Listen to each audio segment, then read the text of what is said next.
started to shift, and then whether it's Joe Mazzulla, the players, they started making shots, whatever it was.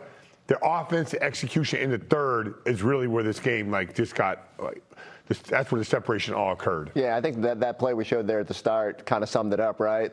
When you're giving that, you have not only Baylor Shireman going up and doing the good contest, but then Ron Harper Jr. comes in, you break out the other way, Ugo finish it. The effort level went up, the shot making obviously followed as well, and you kind of figured water was going to find its level a little bit. Celtics couldn't shoot as bad as they did through the first quarter and a half, and Phoenix was just kind of punching above its head. So you got to give them credit, because again, down 11. It did not feel like this maybe was the Celtics night. Guys were struggling. Peyton couldn't get it going. But all of a sudden, Derrick kind of kept you afloat, and then everybody else chipped in from there. Really interesting when you watch this. When you watch us making shots. We came out of the All-Star game. How many assists did we have? It was 32 against Golden State? Yeah, the best assist night of the year. And then against the Lakers, we had a high assist night as well. Now, tonight, they weren't making shots. So, obviously, the assist numbers were down.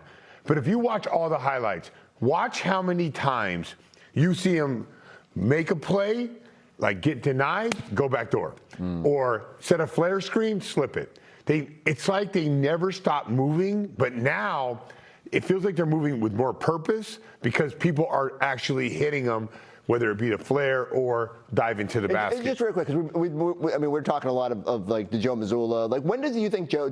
Coming out of the break? I have no idea. I don't know. Sometimes but do you think that's a no, but I asked him that question, and he said sometimes the game dictates it, and sometimes we dictate it. Right. It's another Joe Mazzulla answer. Well, how about a Derrick White answer? He's going to have a few of them right now as he stands by with Abby Chin. Derrick, you led the way with 18 points in the first half. What advantages were you able to find running the offense?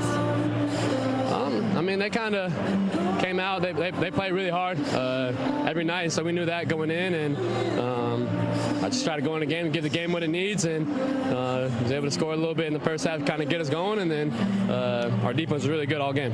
Yeah, no kidding. Held them to 11 points in the third quarter. How would you describe that defense? Yeah, it's been really good. Our first shot defense was all good the whole game. We just weren't really rebounding to start the game. And so once we started rebounding and we were able to get out in transition, it was fun. You had 2 blocks, could have been 3. You had to share that one with Nimi. You let him know that you're there. Does he know who you are? I might be actually glad Nimi was there, but they're talking on the bench, who got that? I'm I did touch it, but I don't know. I'll give it to Neem, though. He's been a beast protecting the paint for us, so I'll give it to him, but I did touch it first, so. Such a good teammate. Finally, you guys 2-0 on this, 3-0, on this trip, and doing it in dominant fashion. What do you like best about the way you've come out of the break? Just ready to go. It's been fun. Got one more to go, so we got to be ready to go. Got a really good team and tough back-to-back, so let's have some fun and try to get a win. Derrick, thank you. Congratulations. Appreciate it. Again, 97-81 your final score. We got Drew Carter, Eddie House on the call of the game. It feels like Eddie, I don't have the concrete numbers to back this up, but when you call a game in Phoenix, usually results in a pretty comfortable win for the Celtics. Yeah, we usually blow them out every time we play them. And what they try to do, you get the let's go Celtics chants going, and then all of a sudden you look up, they got the music playing loud. They try to drown it out with defense and all the speakers and stuff, so the fans kind of get discouraged from saying it. But it was a sea of green in here tonight, and we handled our business. What happens, Giles, is the Suns players and coaches, they see Eddie out at all these fancy restaurants in Phoenix. He's like the mayor out here. And then he rolls in his Celtics hoodie. They're like, I thought this guy was on our side. They get rattled by that. No way. No, this Eddie bleeds green. It has been a really fun time to be a Celtics fan, Eddie. This team is playing incredibly well. The defense is as good as it's been all season. Granted, we take this one with a grain of salt. The Suns missing their top 2 scorers, okay. But this has been what the Celtics are doing for the last month now. The defense is off the charts. It's been off the charts, but granted, we missing 2 of our top 2 players as well. So, we went out there, they just hustled. I look at how Baylor Shireman played. He played with energy, effort. Ugo with his minutes. You talk about Jordan Walsh picking up, causing havoc, getting that steal right in front of us to where it went off the leg of, I forget what guy it was, but just those small little plays, the 50-50 balls, we are getting all of those. And those are super important because defense does lead to offense. And you got to look at that second and third quarter. They only had 31 points. combined in that second and third quarter. And so it's all defense, and we went out there and started knocking down shots. Yeah. And Jordan Walsh, he only played 9 minutes. He might have played 30 if he hadn't given Joe bad intel on the challenge, and then he got sat down for that. But it's that fleet of young wings. Him, Ugo, Shireman has been playing ridiculously well.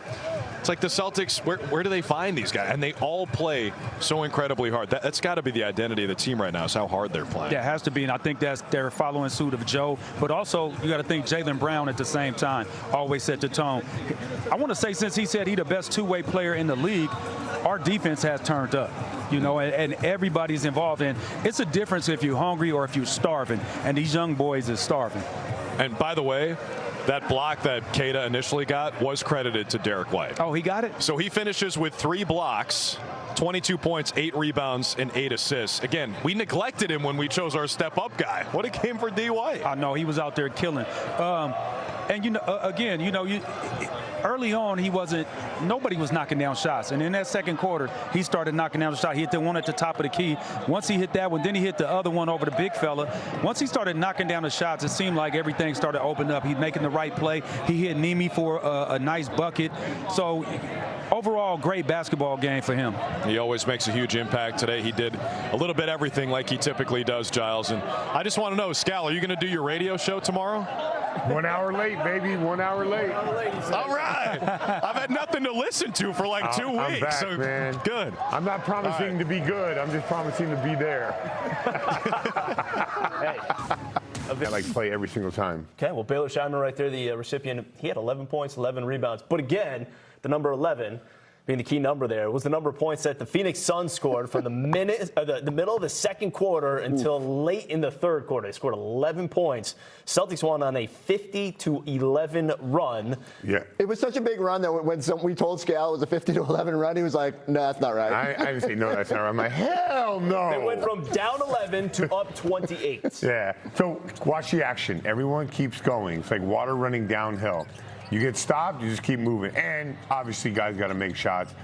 Here they are, Pritchard with the defense. But just watch, just keep watching the offense and watching how everyone's moving around on the floor. They're not stopping. Ball keeps moving. There's Keita on the dive. I just love the way that they were able to shrug off those early struggles. And like Scal said, guys kept moving, looking for better shots. Derrick White gets hot during this stretch, keeps you afloat. I thought Nemi had some of his best minutes. You know, in a game that he really left his imprint on. And they were just relentless on the offensive glass. So even when they weren't making shots, they were getting second chance opportunities. I didn't know Sam Hauser could float to the basket like that. That was cool. Right? And so, yeah, like everything was just kind of flowing. And you just knew that dam was going to break because they just weren't themselves for the first quarter and a half.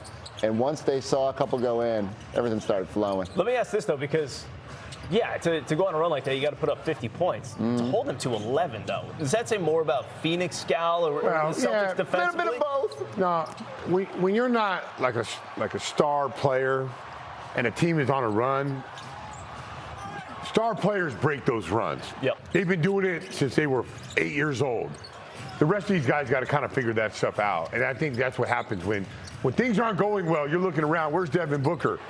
Where's Dylan Brooks? You know, like those guys, and those guys weren't there today. So that's why that run turned into 50-11. Because in my experience, those star players, they take the ball, they go get a bucket, they get to the free throw line, they do something. Phoenix just didn't have anybody to do that. Okay. I have no idea how Ugo was a -6 tonight. It's got to be a misprint. Well, he's always a plus-minus king. Meanwhile, you also have Derrick White, who we heard from, and I know that Drew and Eddie just talked about him, but the 22 points, 8 rebounds, 8 assists, the 3 block shots. He also had 2 of those big threes, and we brought up as a 50-11 run. To me, though, is when they're down by 11, they went on a 14-0 run and took control. And